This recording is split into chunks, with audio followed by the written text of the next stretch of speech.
Yan guys, so natanggalan na natin ng mata niya. Sa paggawa nga natin ng coconut ice cream guys, hindi na natin kailangan yung tubig na yan. At yun na nga, tinanggalan ko na nga ng bao. Yan, yung isang side na walang yung kulay brown na yan ay mamaya i-blender natin yan. At ito namang may black na yan ay yan, inano ko lang, ginanyanan ko. Yan. Kinayod ko ng pang katulad ng pangkayod sa ano sa mga carrots. Yan, ganyan lang guys kung may mga ganyan kayo. Then after niyan guys ay yung puro white na coconut na buko ay yun, natapos ko na ngayon guys. So tignan niyo. Diba? Tapos ko na. At ilalagay na natin sa blender. I-blend na natin yung coconut na yan. Wala yan siyang brown. Tinanggalan ko siya. Yun. At i-blend na natin siya. I-blend na natin siya na yung tubig natin dyan, hindi sa tubig, evap milk. Ayan, buhusan natin ng evap milk. Yun. At isasara na natin guys. Pag wala nang buo guys, pwede naman natin tanggalin dyan. Ayan, pagkatapos na natin ay ilalagay naman natin siya sa may casserole. After may kalan, yan, tutunawin kasi natin eh. O yan o. O diba, wala na siya, okay na siya, yan. So nilagay ko na dyan sa casserole at tutunawin ko na yan. Kailangan maluto, yan. Kasi lulutuin natin dyan yung cornstarch. Yan, lalagyan ko na ng cornstarch. Pero tutunawin ko muna sa tubig. Yan, haluin ko muna. Yan, then after kong mahalo, pagka natunaw na siya yung cornstarch sa tubig, ay ibubuhos ko na doon. Okay. Yan, ganyan lang po para matunaw. Halo-haluin niya lang po. Para matunaw yung ating cornstarch doon sa tubig. Diba? At pwede na po natin siyang ibuhos doon. Yan, buhos na po natin siya.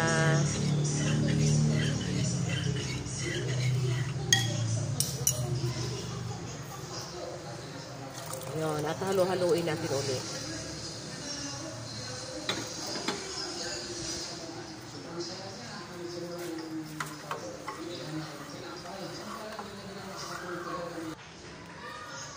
At ilagay na po natin yung ating pong kondensada na gatas. Kahit ano pong gusto nyo na condense. Yan, para tumamis. At ating pong milk na powder. Powder milk po yan. Yan.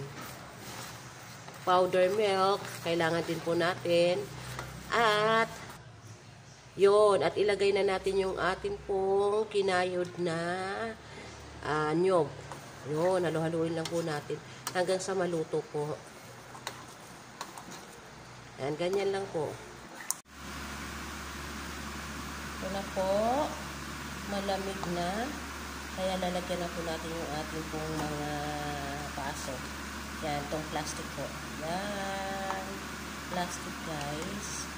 So, lagyan natin.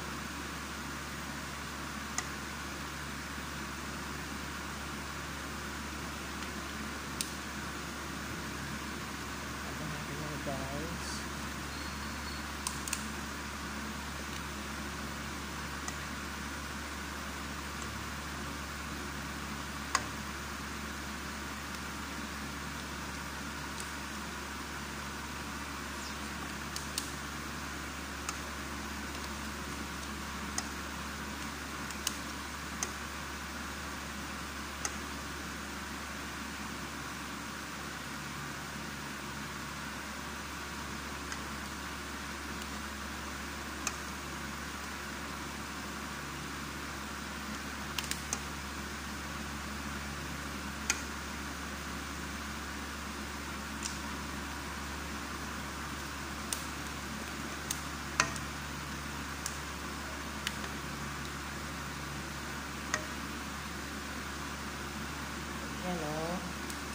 Napakasarap ito, guys.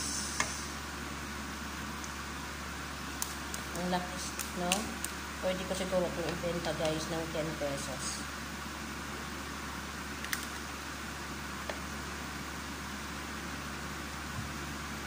Pero baka sa amin lang, ubos na to.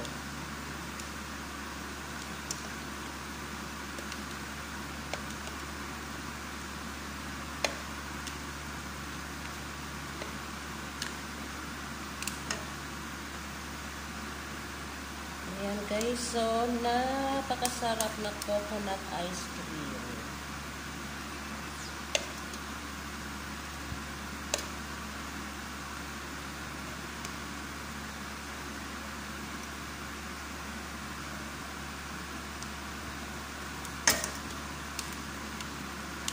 Mainit pa kasi, guys.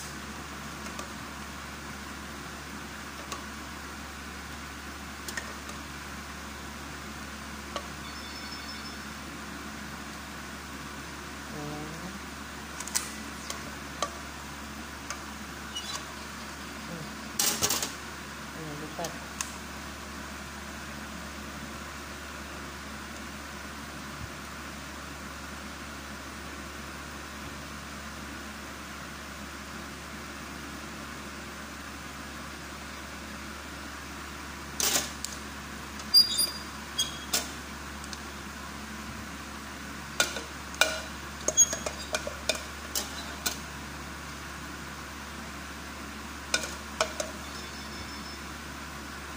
Ayan.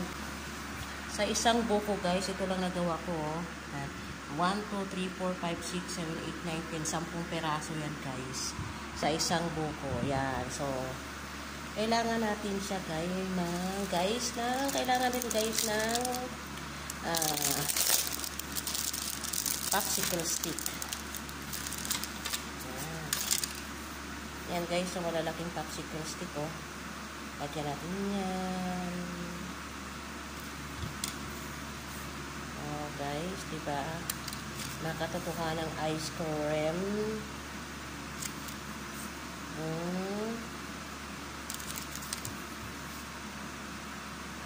Guys.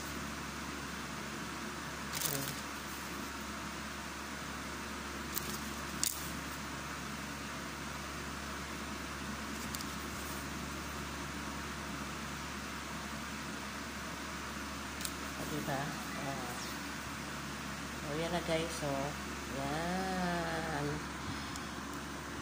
Yan, guys. At ilalagay na natin yan sa freezer. Yan. Pwede na natin siya ilagay sa freezer.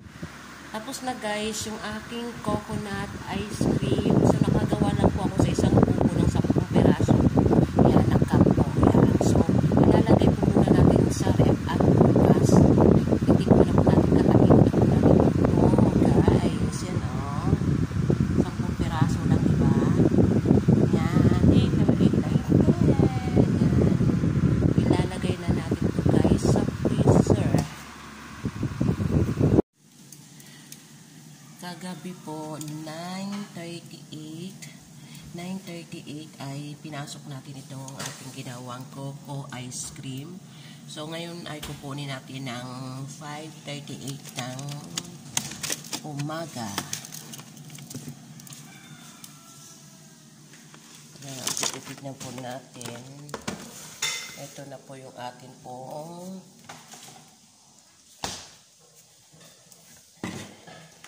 ito na po yung aking ginawang coco ice cream.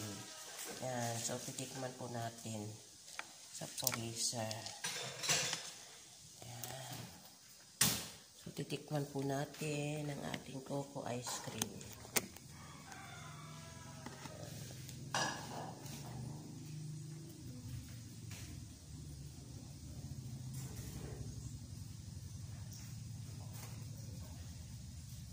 Kuha tayo ng isa.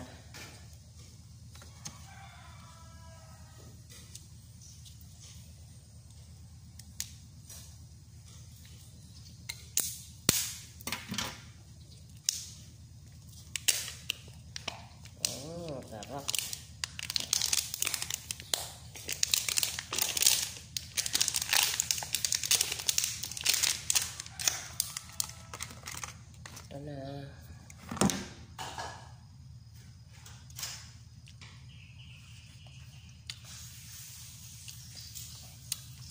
Ang sarap.